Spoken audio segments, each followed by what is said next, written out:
ఆదిలాబాద్ జిల్లా కేంద్రంలోని మహాలక్ష్మి ఆలయానికి భక్తులు పోటెత్తారు. దసరా సందర్భంగా భక్తులు అమ్మవారికి ప్రత్యేక పూజలు నిర్వహిస్తున్నారు. అమ్మవారి దర్శనం కోసం భక్తులు క్యూ లైన్లలో వేచి ఉన్నారు. దీనిపై మరింత సమాచారం మా ప్రతినిధి శ్రీనివాస్ అందిస్తారు. తెలంగాణలో దసరా పండుగకు చాలా ప్రత్యేకత ఉంటుంది. ఈ తెలంగాణలో దసరా విజయదశమి చాలా గొప్పగా చేసుకుంటారు. ఎందుకంటే చెడుపైన మంచి విజయం సాధించడం అనేది మన పురాణంలో తెలిసిన కథం. అయితే మనం నిర్మల్ జిల్లా కేంద్రం శ్రీ మహాలక్ష్మి ఆలయం దగ్గర ఉన్నాం. ఇది చాలా అతి పురాణమైన టెంపుల్.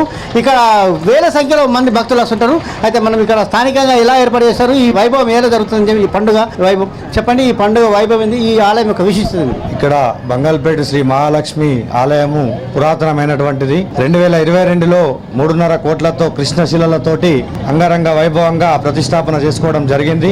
అంతేకాకుండా ప్రతి సంవత్సరం ఇక్కడ 10 నుంచి 15 వేల మంది జనంతో ఈ రావణ కాష్టం కానీ దసరా సంబరాలు పెద్ద ఎత్తున జరుగుతాయి. ఇక్కడ భక్తులకు ఎటువంటి ఇబ్బంది కలగకుండా బారికేడ్లు, టెంపుల్ మందిరం ముందర బారికేడ్లు కానీ, తాగునీటి సౌకర్యం కానీ, ఇక్కడ రానదానము మరియు ఇక్కడ విశ్వ హిందూ పరిషత్ మరియు బంగాల్పేట ఆంజనేయ యూత్ ఆధ్వర్యంలో ఇక్కడ దసరా ఉత్సవాలు పెద్ద ఎత్తున స్టేజీ కార్యక్రమము మరియు రావణదాన కార్యక్రమం ఉంటుంది.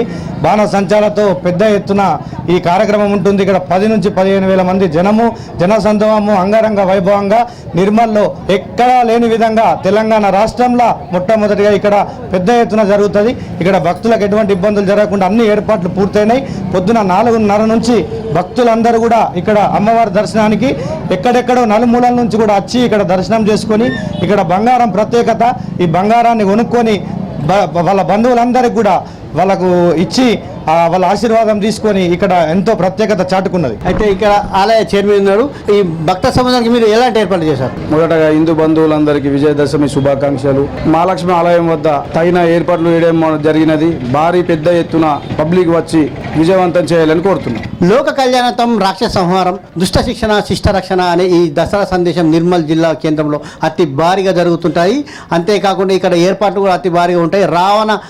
రావణుని దాదాపు ఒక 25 అడుగుల ఎత్తులో ఉన్న ఈ రావణ్ణి తయారు చేసి ఇక్కడ కాలుస్తారు. సాయంత్రం 8 గంటల జరిగే ఈ కార్యక్రమంలో వేల సంఖ్యలో భక్తులు హాజరవుతారు. దాదాపు 15,000 నుంచి 20,000 మంది భక్తులు హాజరవుతుంటారు. ఇక్కడ ఏర్పాట్లు కూడా ఘనంగా జరుగుతాయి. ఇక్కడ బంగాల్పేట యోజన సంఘం వాళ్ళు, అంతేకాకుండా హిందూ సంఘాలు అన్ని కలిసి ఇక్కడ పెద్ద ఎత్తున భారీ ఏర్పాట్లు చేస్తుంటారు. ఈ దానికోసం నిర్మల్ జిల్లా కేంద్రమే కాకుండా చుట్టుపక్కల ప్రాంతాల్లో ఉన్న భక్తులు ప్రజలు వస్తుంటారు. ఎక్కడ కూడా ఈ ఇంత పెద్ద రావణ కాష్టం అనేది జరగడం అనేది దాదాపు లేదు. ఈ తెలంగాణలోనే ఈ విధంగా జరగడం ఇది ఇప్పటి నుంచి కాదు, గత కొన్నేళ్ల సంవత్సరం జరుగుతున్నది. వాళ్ళు ఇక్కడ ఉన్న భక్తులు చెప్తుంటారు, మా పూర్వీకులు చేసి మేము అదే చేస్తున్నామని. ఈ ప్రతి ఒక్కరు ఇక్కడికి వచ్చి బంగారాన్ని కొనుక్కొని, బంగారం అంటే జమ్మి ఆకు, ఇవి ఆకులు కొనుక్కొని ఆ చెట్లను కొనుక్కొని ఇక్కడ ఉన్న బంధువులకు, మిత్రులకు, స్నేహితులకు ఇచ్చి వాళ్ళ యొక్క ప్రేమాభిమానాన్ని పంచుకుంటారు. ఇది ఇక్కడ ఉన్న దసరా యొక్క వేడుకలు ఇక్కడ నిర్మల్ జిల్లా కేంద్రం అత్యంత ఘనంగా జరుగుతుంటాయి. రాజ్ న్యూస్ ప్రేక్షకులందరూ కూడా దసరా శుభాకాంక్షలు. కెమెరామెన్తో సురేష్ తోటి శ్రీనివాస్, రాజ్ న్యూస్, బంగాల్పేట నుండి.